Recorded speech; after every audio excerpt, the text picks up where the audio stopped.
நாடு. இது எங்களுக்கு எல்லாத்துக்கும் சுதந்திரம் கிடைச்சிருச்சு. விவசாயி இன்னும் சுதந்திரமே கிடைக்கல, அடிமையாக இருக்கும்.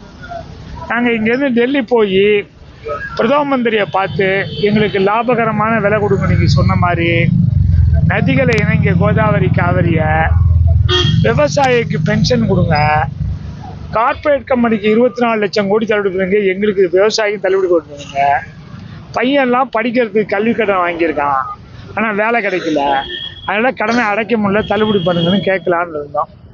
எங்களை நடுவழியிலே மறித்து அடித்து அனுப்பிச்சிட்டாங்க. அப்போ எழுதி கொடுத்தாங்க, நாங்கள் தான் வண்டியை விட்டு இறக்கணும்னு. இப்போ எங்கள் மேலே Madhya Pradesh police, Maharashtra police case போட்டு சம்மன் கொடுத்துருக்காங்க எங்களுக்கு. உனக்கு இப்போ நாங்கள் என்ன பண்ணுறது? அதனால் மோடி ஐயாவை பார்த்து, ஐயா எங்களை காப்பாற்றுங்க விவசாயிகளை அப்படின்னு இங்கே போய் செங்கல்பட்டு எஸ்பிகிட்ட மனு கொடுத்தோம். அவர் வந்து டிஎஸ்பிகிட்ட பேச சொன்னார். டிஎஸ்பிகிட்ட மனு கொடுத்தோம். அவர் அந்த மாவட்ட பிஜேபி தலைவர்கிட்ட பேச சொன்னார். அவர்கிட்டையும் பேசணும். நீங்கள் பார்க்கலான்ட்டு எங்களுக்கு கொடுக்கல.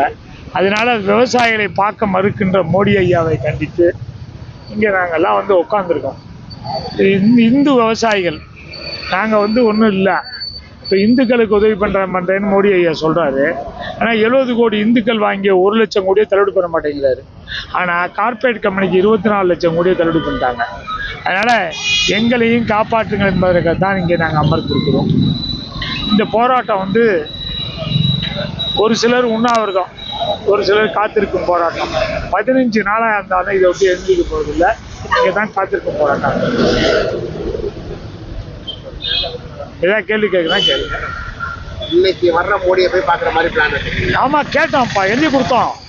அனுமதி கொடுக்க மறுத்துட்டாங்களே. ஒரு பிரதம மந்திரி அனுமதி மறுக்கலாமா? மறுத்துட்டாங்க. அதெல்லாம் அப்படி இருக்கும்.